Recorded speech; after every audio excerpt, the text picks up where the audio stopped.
It has happened again. On Friday night, Atlanta police shot a black man in a Wendy's parking lot, a man who had been sleeping in his car and who was unarmed.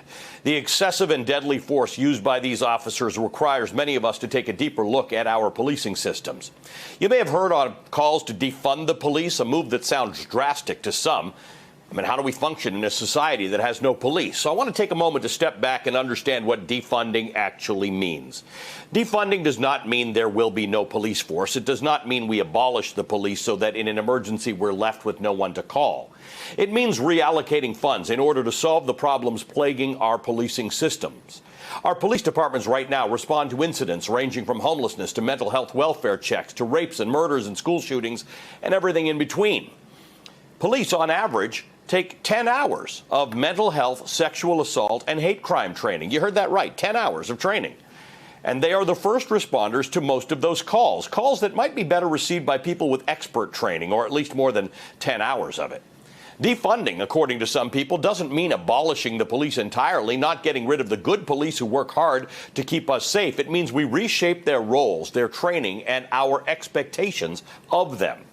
Reallocating resources from police departments to social services also isn't a one-size-fits-all solution.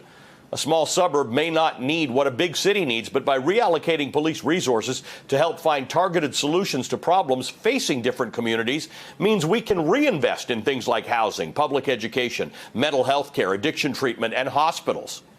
Feeling safe in our communities does not require a highly combative, aggressive, or militarized police force.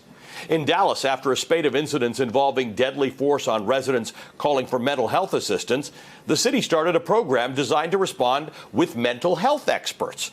The program has been highly successful. Programs in California dealing with social services in schools rather than police show that not only can these reallocated responsibilities work, but they can work hand in hand with police departments. Police are public servants. Police deserve unions, but not to protect them when they fail in their mission. We should not be pouring millions of taxpayer dollars into policing systems that are discriminatory to large portions of our population. We should be actively working to better our communities and address the root issues. Reallocating some police funds won't take away from the sense of order and calm in our lives. It will allow us to tackle the very real problems we face and allow all of us to feel safer in our communities. Hey there, I'm Chris Hayes from MSNBC. Thanks for watching MSNBC on YouTube. If you want to keep up to date with the videos we're putting out, you can click subscribe just below me or click over on this list to see lots of other great videos.